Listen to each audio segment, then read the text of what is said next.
All right. So hi, everyone. Welcome to today's session. My name is Aubrey Saturno. I'm a financial aid advisor at the Berkeley Law Financial Aid Office. Today we are joined by our Director of Financial Aid, Lauren Kang, to help me out with today's session. And we also have four wonderful student panelists to kind of share their insight on the scholarship search process. So before we get to the introduction of our panelists, I just want to go over like a quick agenda for today's session. The first one being I'm going to share kind of like a short analysis on data that we pulled regarding outside agency scholarships. And then we will move on to our introduction, where our panelists will introduce themselves. And then we will do Q&A session, which will be in two parts. The first part being kind of a list of questions that I've prepared for the panelists. And then the second part, our attendees will be able to kind of put in their questions on the chat. So feel free to put them on the chat as this session is going on. And when we get to the second part of that Q&A, I will read them out loud for you. And our student panelists will be answering them for you. And then before we end, I'm just going to share some like quick resources for everyone. So we actually pulled data regarding outside agency scholarships from the past 2 academic years. And we found that about 5% of our JD students received them. It stayed consistent for those past 2 academic years. That's about 45 to 50 students we're talking about. And the average amount that, many of these students like each have earned is around $13,000 to $14,000, with the maximum being $50,000 to $100,000. I also included the minimum of $800. A few students earned kind of like the minimum. You start seeing kind of that minimum award amount because we do recognize that our students are very busy with, their engagements. And so maybe they're only able to apply to like one outside agency scholarships, but for the most part, some of our students who have reached kind of like that max range have applied to a number of outside agency scholarships. And so the reason why we're sharing this data is to kind of encourage everyone to keep searching and applying for those external scholarships because they do add up and they can help offset the loans that you have to take and lower your overall loan indebtedness. And that is why we kind of organized this session too, so that you can hear from our scholarship recipients about like what their process is when searching for those outside agency scholarships. And without further ado, I'm going to turn it to the student panelists. Please introduce yourselves with your name, the pronouns that you use, year you're in, and the scholarship or scholarships that you've been awarded. Does anyone want to start?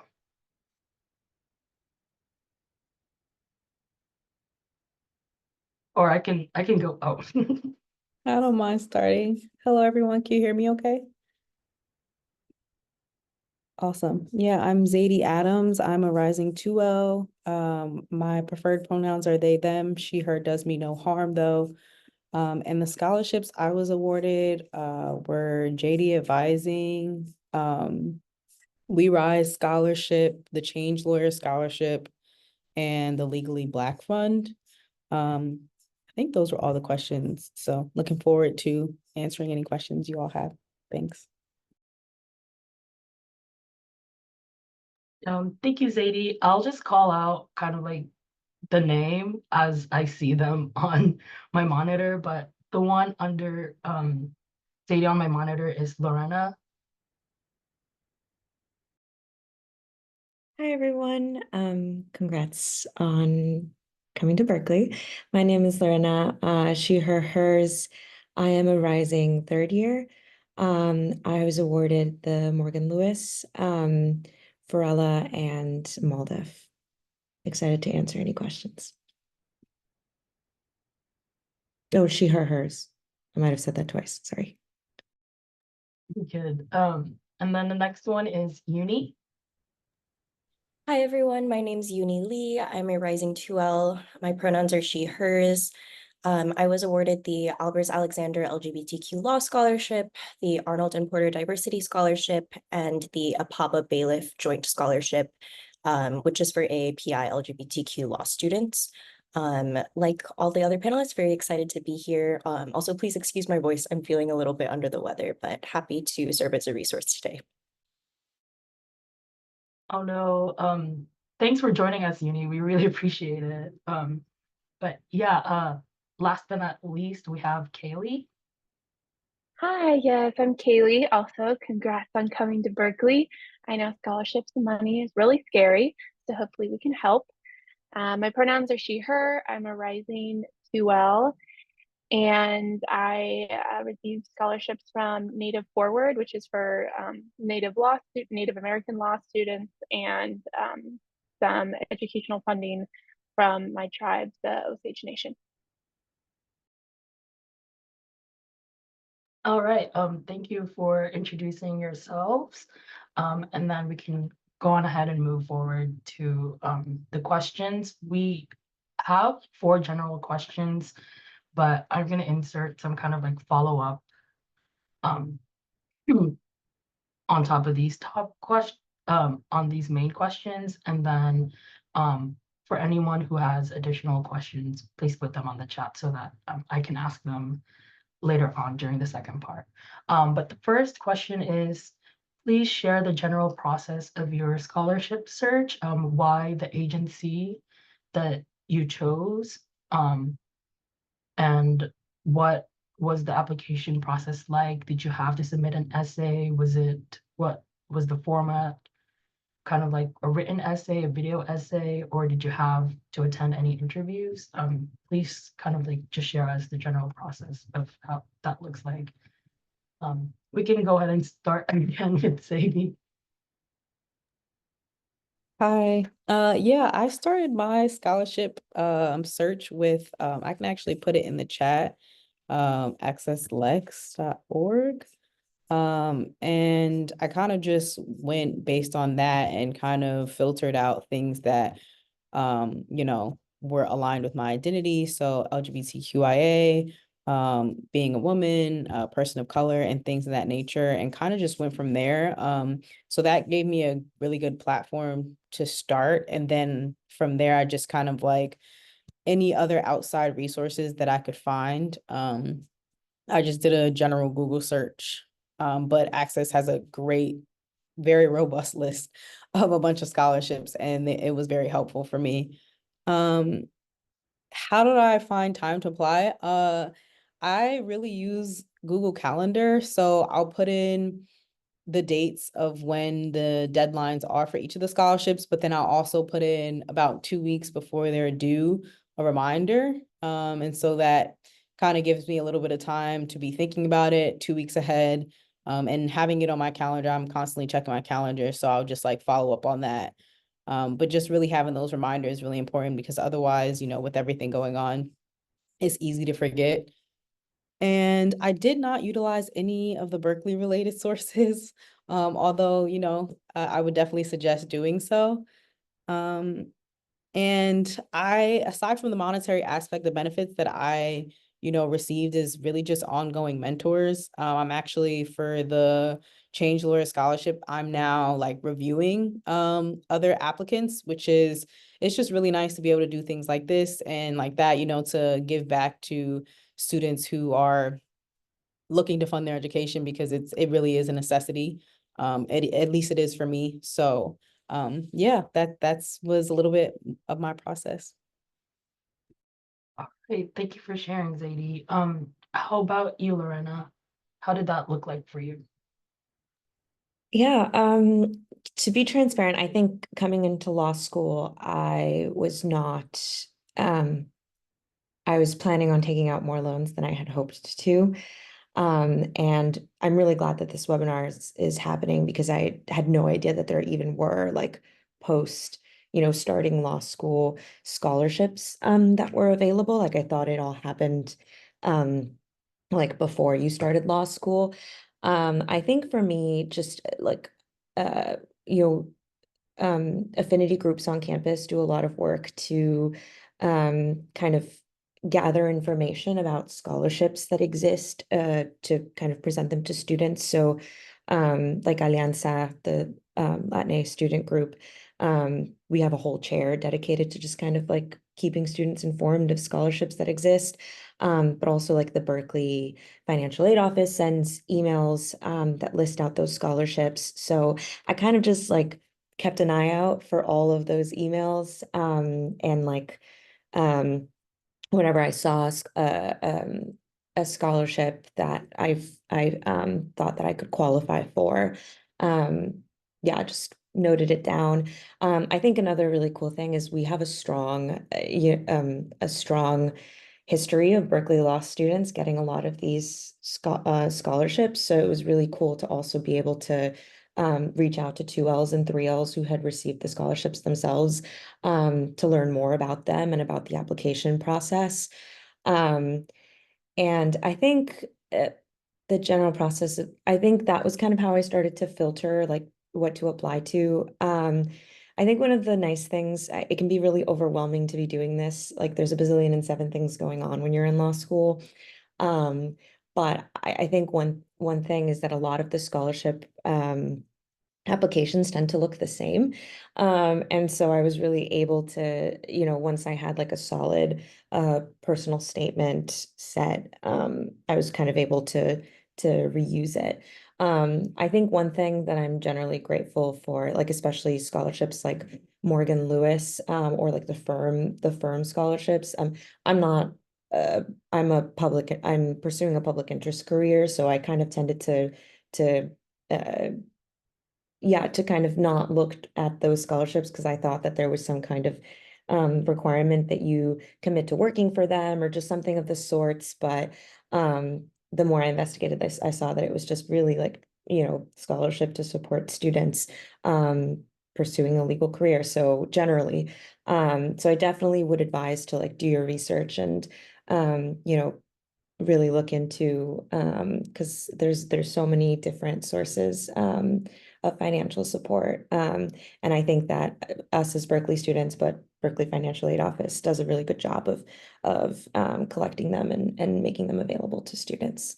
Should I move on to the other questions, or do you want me to hold off for now? Yes, we can keep kind of like that general like organization. But yes, you can move on to the next questions. Okay. And I think, yeah, I kind of already answered this, but I think Mhm.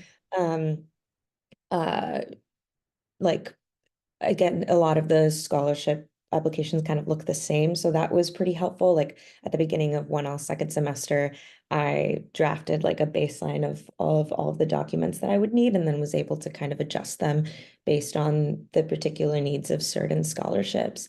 Um, Again, a lot of these are like available even now for you to just be aware of and know when their deadlines tend to be. So if you have downtime before you start law school, like it might not be a bad idea to just kind of have them in your radar. Um, and um, and I think like students at Berkeley are very good at supporting one another and like, like I said, like 2Ls and 3Ls can help as well. So that made the burden of applying a lot lighter. Um, I already mentioned like the Berkeley related resources that I use largely was just like the databases of knowing what was out there and knowing what students had received the scholarships in the past. And then generally like I've used CDO for my resume and materials of that sort that you'll just need for everything. Um, my scholarships don't have any particular benefits outside of the immense financial support. I think I did, it has created a connection to those organizations, I mean, to those organizations slash firms, even if I don't utilize them for my career in particular. I did have an opportunity to interact with a lot of them and know that they would be resources if I sought them. So it's definitely nice to just also get plugged in with an organization or a firm. Yeah, for any questions that you may have. Thanks so much, Lorena. We can go ahead and move on to uni. Sure. So the general process of my scholarship search, I want to echo what Lorena and Sadie said. Access Lex and the Berkeley Financial Aid Office's regular, I think monthly emails on scholarships that are available to apply to are great resources. And I definitely took advantage of them throughout 1L year. I do want to speak a little bit briefly about timeline. I actually didn't start applying for scholarships until 1L fall semester. I was really committed to sort of protecting my peace before 1L summer, or at least the summer before 1L started, and really wanted to rest and build capacity before going into this, huge year that you take on in your educational career. I know some people start over the summer too, so I think it really is just about checking in with yourself and seeing what you have time and bandwidth for. But yeah, I started looking pretty seriously for scholarships fall semester. The general process, resume, a couple of essay questions, and for 2 out of the 3 scholarships that I was awarded, I interviewed. I will say, I think the more like niche, I guess is the right word, the more niche your scholarship is, probably the more detailed you'll have to make your essays. And when I was doing my scholarship search, kind of similar to Zadie, I was looking for scholarships that I thought I would be highly competitive for. So that includes, identity related scholarships, related to, AIPI community, the LGBTQ community. I was also looking at a lot of first-gen law student scholarships, anything related to immigrant identity. I'm the daughter of immigrants. And I also have like a public advocacy, public service background as well. And so I was looking at scholarships that prioritized that. I'll say that for the interview processes that I went through, they were very typical. I guess they just wanted me to expand a little bit more on what I wrote about in my essay responses. They wanted to just kind of get a sense of my life story, and especially for the Arnold and Porter Diversity Scholarship, they really wanted to see how I was going to actively contribute to the values of diversity and inclusion in the legal profession. And so I was glad that I had the space of the interview to sort of give light to that and speak to my lived experiences. And that was a great interview experience for me. I'm trying to think. I guess I can touch a bit on question 2 about the timeline, finding the time to apply. I think this is something that you'll learn very quickly in 1L year, is that you will always be busy. There's always going to be a number of competing priorities on your list. But if you think you have capacity to, maybe do a couple of Google searches or Access Lex searches for scholarships that might be available, I think that it's a great use of your time. I quickly learned that free time is not the same thing as bandwidth in my 1L year. So, if I did have free time, but I would have rather spent that time sort of decompressing rather than writing a new scholarship essay, I gave myself grace to do that. And I'm glad that I did, because I think it's better than turning in a scholarship application that maybe makes you less competitive because your heart wasn't really in it when you were writing it.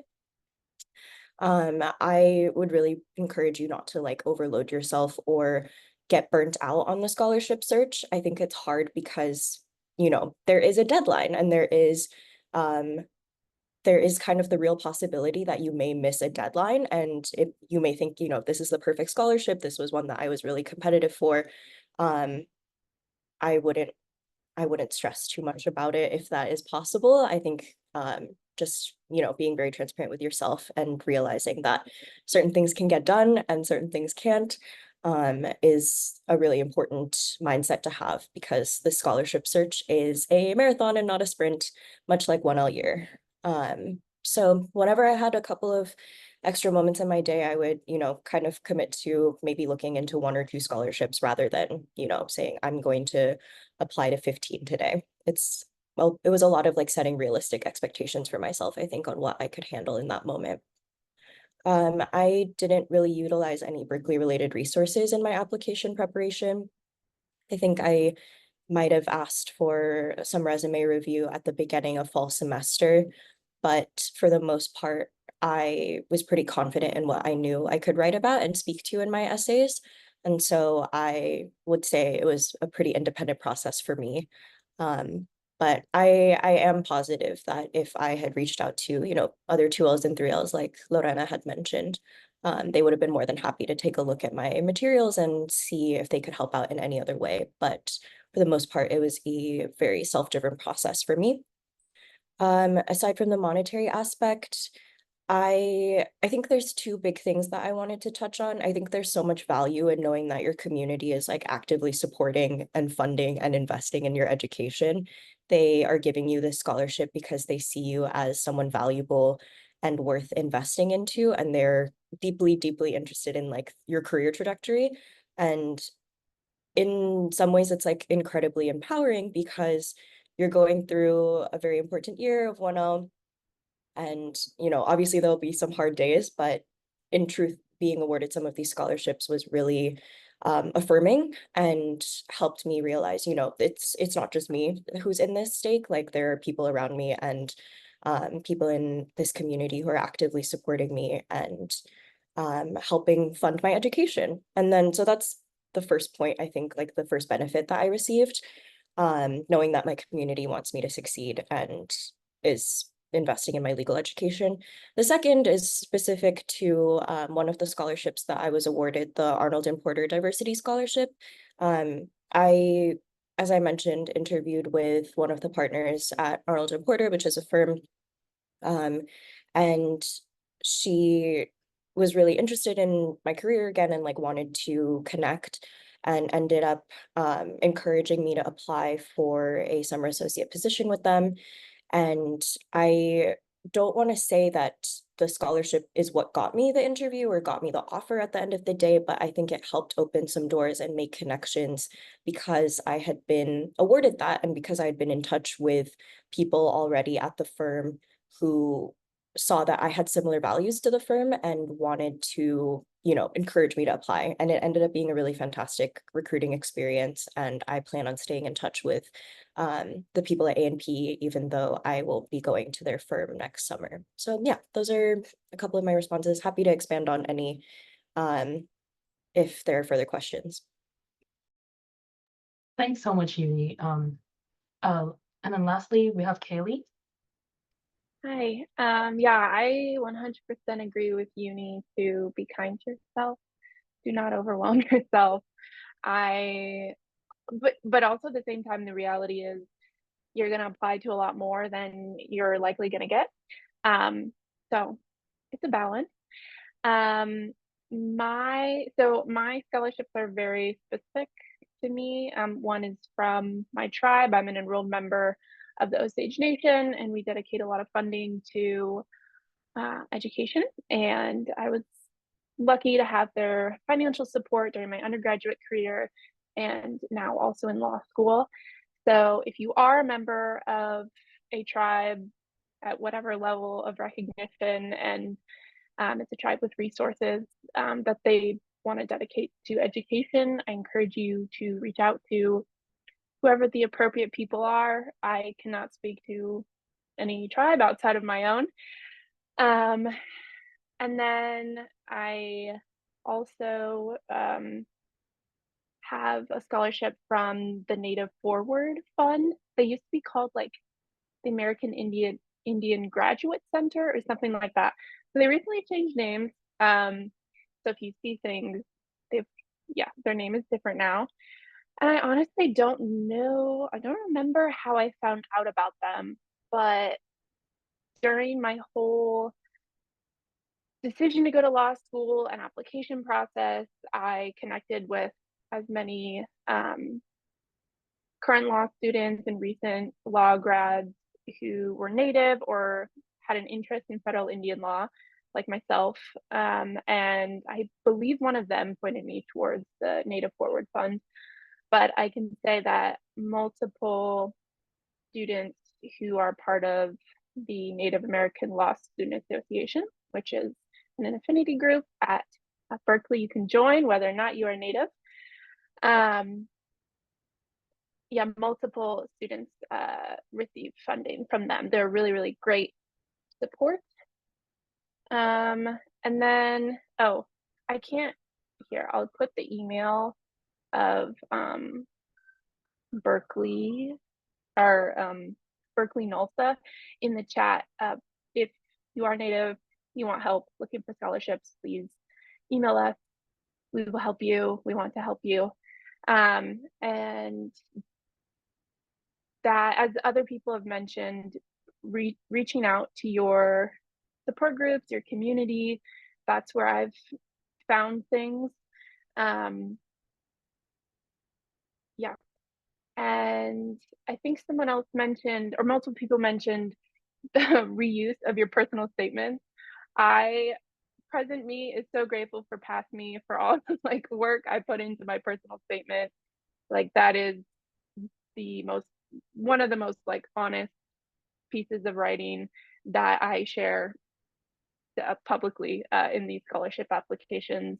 And I mean, it's kind of timeless because it's me, it's my story.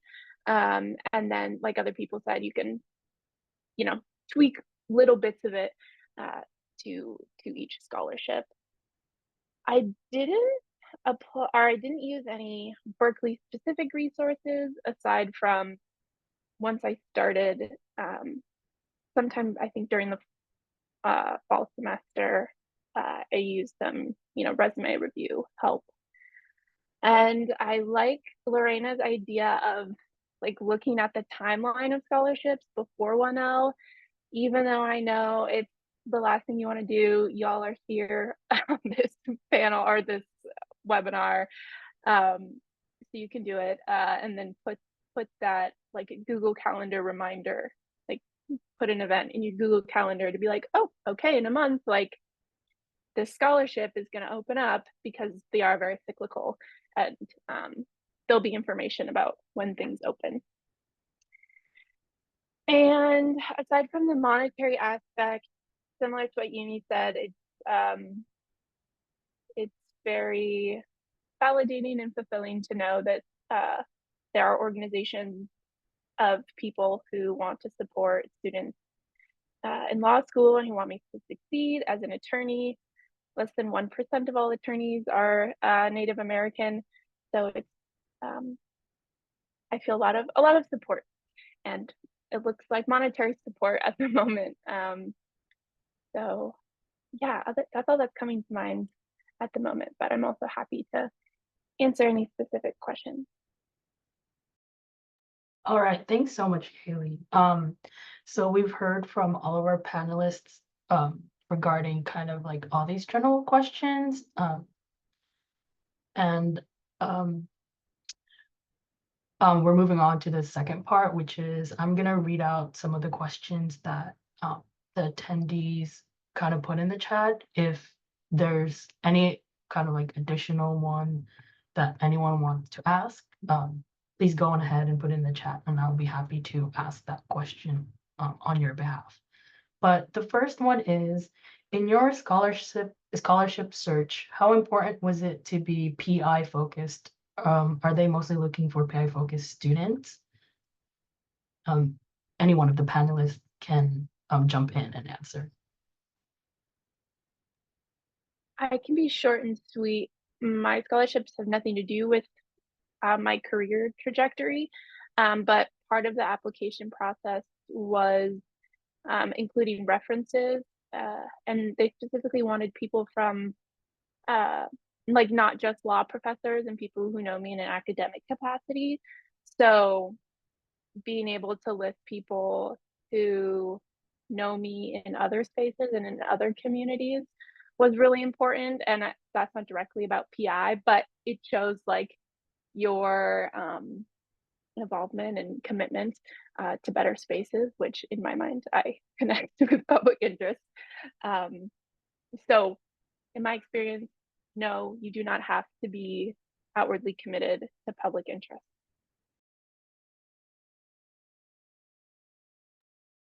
Yeah, I can just add, I actually had like the opposite misconception, as I already noted, that like, especially like the firm scholarships, that they wouldn't want people who were PI or who wouldn't potentially like um go to work for their firms. But I think a lot of it depends on the scholarship, but like a lot of the scholarships are also concerned with like, what will this money, like how will this money support you?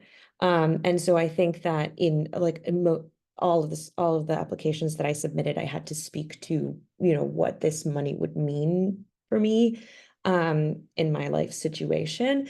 And so oftentimes like being a public interest student came, you know, was factored into that. That was something that I would talk about, whether it was like, you know, support you know, from the limited money that you can make over the summer and such, like, and things like that. So it ended up being a part, I mean, whatever your story is and your reasons for applying for us to scholarship, like, you know, they're all a factor within it. But I can't think of any scholarships, at least that I applied to, where they were specific to being a public interest student. I think for like affinity-based scholarships, there may be more of a component of just like explaining how you have maybe, you know, contributed to that, or like worked towards, like, for example, MALDEF, the Mexican American Legal Defense Fund scholarship, speaking to like any work that I've done within the realm of the Latina identity and community, but not necessarily being public interest.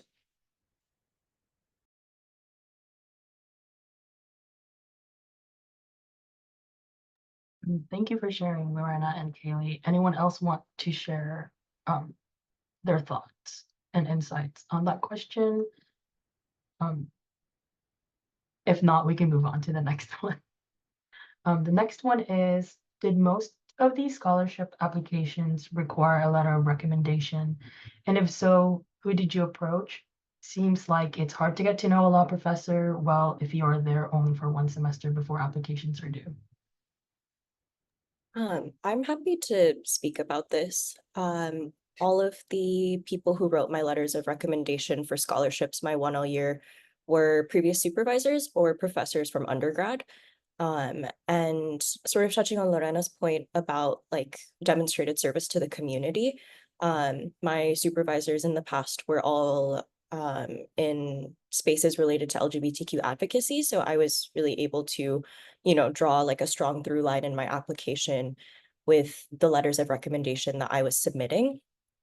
And so, yeah, you are under no obligation to ask a current professor, probably someone that you've known for maybe a couple of weeks at most if you're applying really early on in the semester.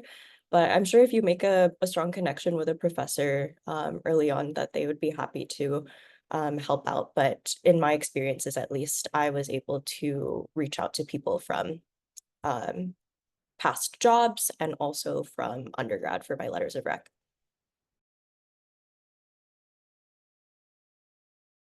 Thanks so much, Uni. Does anyone else want to share? I was just gonna say, I had people like repurpose my law school letters of recommendation. So yeah, always I'm a big fan of repurposing. So you can always, I feel like that's always an okay thing to ask a past recommender to do. I'll also say that, at least in my experience, my small mod professor, so when you're 1L, you get put into mod, which is just like another word for cohort, and they put you in a smaller mod, which is just a smaller cohort. That professor, at least for me, was helpful, and he also happened to be the faculty advisor for the Native American Law Student Association. So I saw him outside of that class also. and he was more than willing to help. So you, I'm sure, all were able to secure recommendations for undergrad. You can do it here also.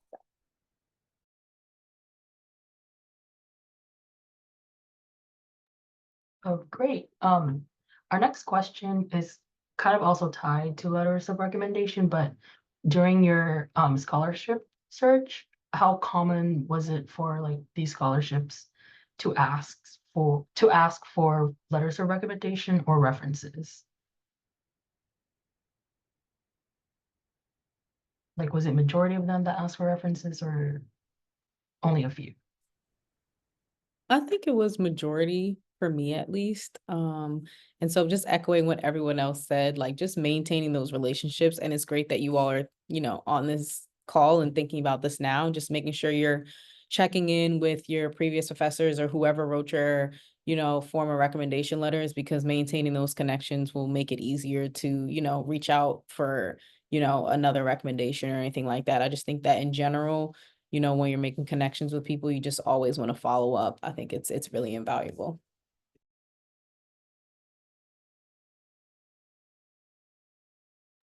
Thank you for sharing. There's another question, and it's the panelists have mentioned getting help / advice from 2Ls and 3Ls who had received their respective scholarships in past cycles. Whenever someone finds an outside agency scholarship that fits them, is there an easy way for them to find Berkeley students who have received the scholarship? I think this question would probably go towards like the financial aid office and the students, but do you all have kind of like an answer to that? Like, aside from knowing who the recipients were from, the financial aid office, how did you kind of, I guess, network or find out which 2Ls and 3Ls received like previous scholarships that you have received as well?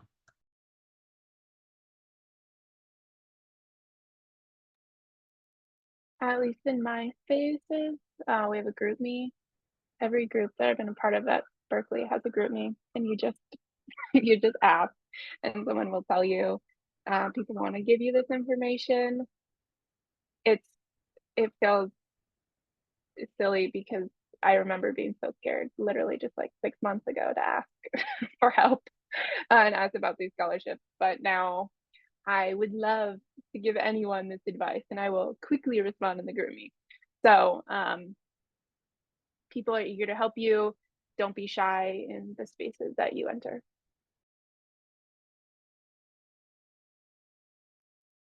The next question is, are the scholarships you have received renewable, or have you looked for new scholarships each year of school?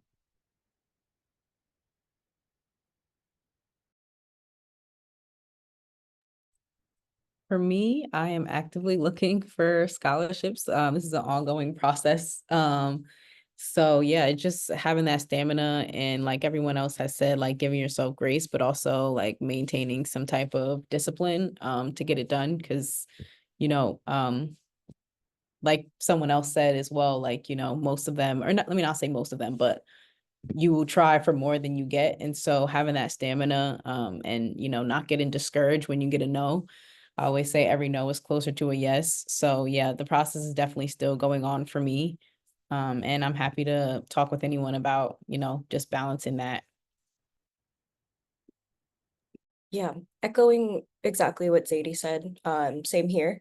And I think it's also worth noting in the scholarship search that you do this year, if the scholarship will allow you to reapply in the fall, because if it's something that's like a perfect fit, um, it may not be automatically renewable, but if you won it once, there's probably a very high chance that they'll want to award you with it again.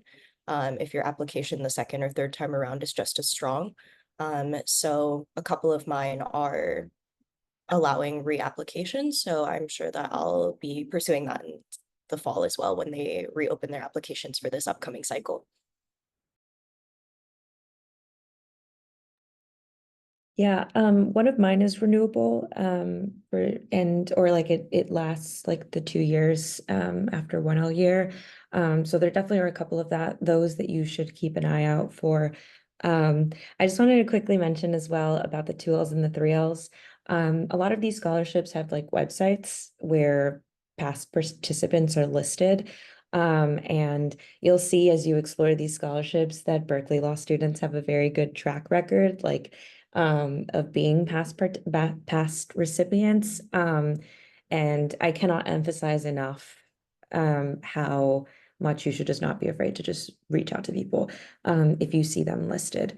But I think a lot of affinity groups do a really good job too of the reason that we know of those scholarships or have them listed is because at one point or another, someone has applied to them and received them and kind of like added to the brain trust that is like these student groups. So, you know, it's if a scholar if an affinity group or org is like sharing information about a scholarship, it's oftentimes because a past student has received it. So definitely, sorry, just wanted to quickly mention that about the last question as well.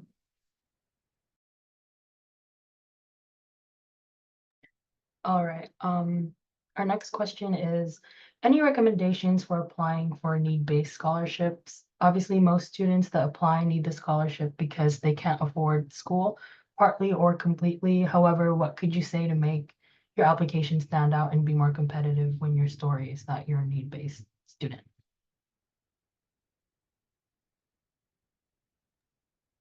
I think for me at least, one thing I always try to keep in mind is that there are, so many people that are in need, and just kind of making sure that, even if you feel like discouraged about your situation, that that's not what comes across. Oh, so sorry. Um, you really want to come across as like someone that has gotten through these things and really frame it as I've gone through this, but I'm here now and this is what I've accomplished, kind of despite this situation. And kind of just showing, that you're going to continue to overcome and grow. And, maybe if you're not in PI, so not necessarily giving back in a certain type of way, but at least I just think that making sure that it's framed in a way that shows that like, I've been through this and I'm still here and I've triumphed through these obstacles, is how I like to frame it.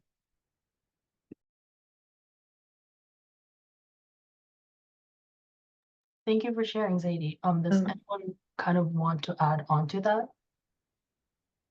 Yeah, I would just say don't be afraid. And I just talked about this I just gave this advice to a 12.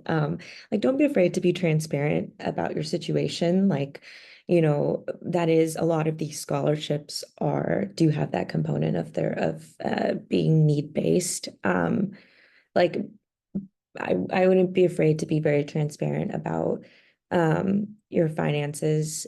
And also just, I think being like laying out what the money would mean. I mean, this is usually a prompt in a lot of the scholarship questions, but like very practically, you can talk about, how this money would assist you, like, let me not take on a job, and that means that I can study more, and that means that I can, work, to make like be focused on being a student and stuff like that. Like I would, I would definitely articulate like how how that support will influence or like will play a role in your legal education, and I think that always just kind of helps you know helps paint a better picture to these organizations or firms who very honestly may not even understand, like may not understand these being in such a situation. So don't be afraid to paint the picture for them. I totally agree with everything that Zadie and Lorena just said. My answer also might just take into consideration some other things that might make you more competitive. I will say some scholarships that I've applied to in the past have asked for my undergraduate transcript. There may be certain things that might make you stand out that are not necessarily in the essay as well. And one of those might be your undergrad GPA or any of the other materials that the scholarship foundation or wherever you're applying to is looking for. And yeah, absolutely. In a lot of my essays, I think in fact, in almost every one of my essays, I touched on the fact that receiving the scholarship will impact my life very tangibly. And something that I emphasize too is like why this scholarship right now. And, I'm sure you've heard by now that 1L is the most important year of law school. And for me, I really emphasize that. I was like, I want to be able to succeed this year. Receiving the scholarship will absolutely relieve some of the burdens of financial instability in my life and will set me up for success in the legal profession for the rest of my career. And that's why it's like imperative for me to receive the scholarship right now. So I think the timing aspect of it could be worth incorporating into your essays as well.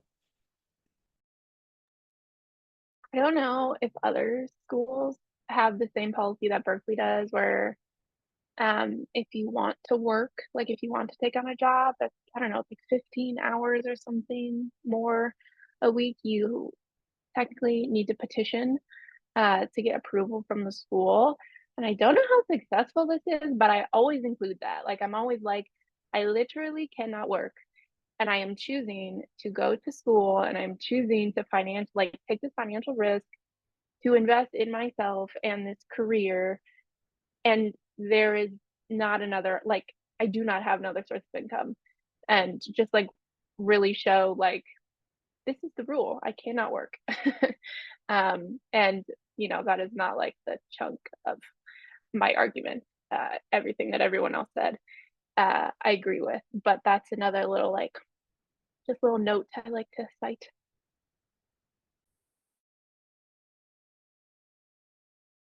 Thank you everyone for sharing. There's currently no other questions on the chat. However, if there's a question, I guess, from Lauren, that you want to ask, kind of like listening from, our students, and what they've shared, please go ahead and ask the question.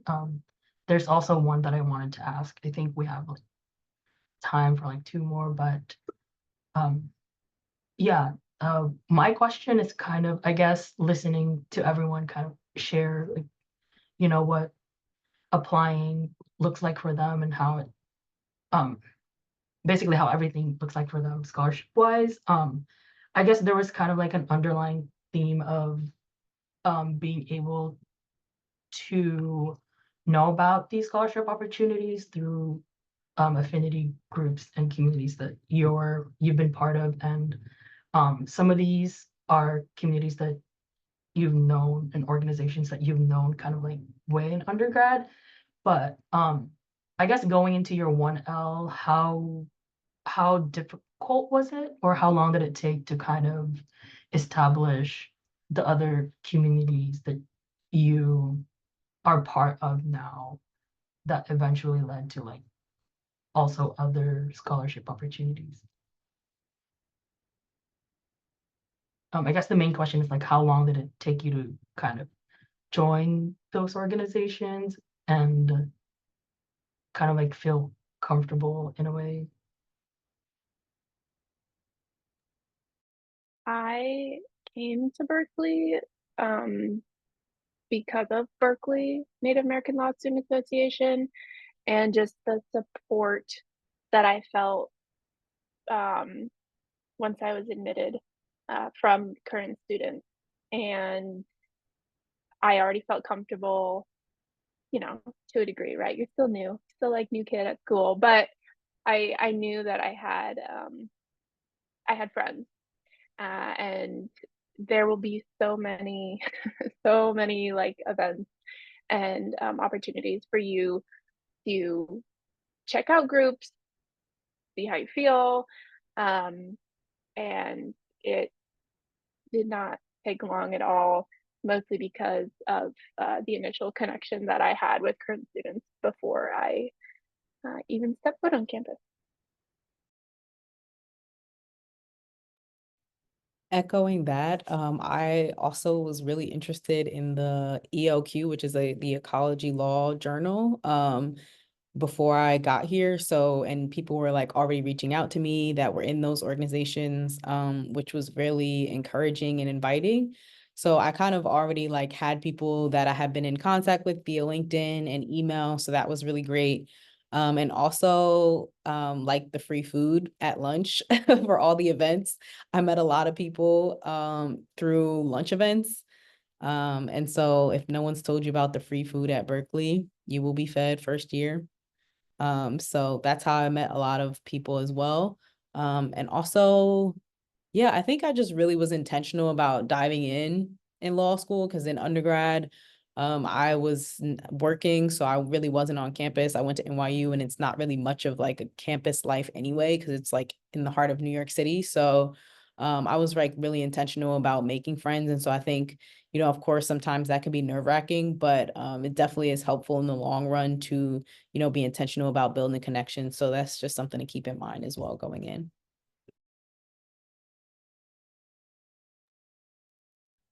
I also want to clarify, and I'm sorry, like you don't have to be like an active member of these groups to like have access to these resources or this information. Like listservs will be the story of your life.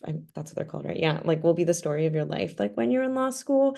Um, and like I'm in a bazillion and seven listservs that I don't actively participate in those groups.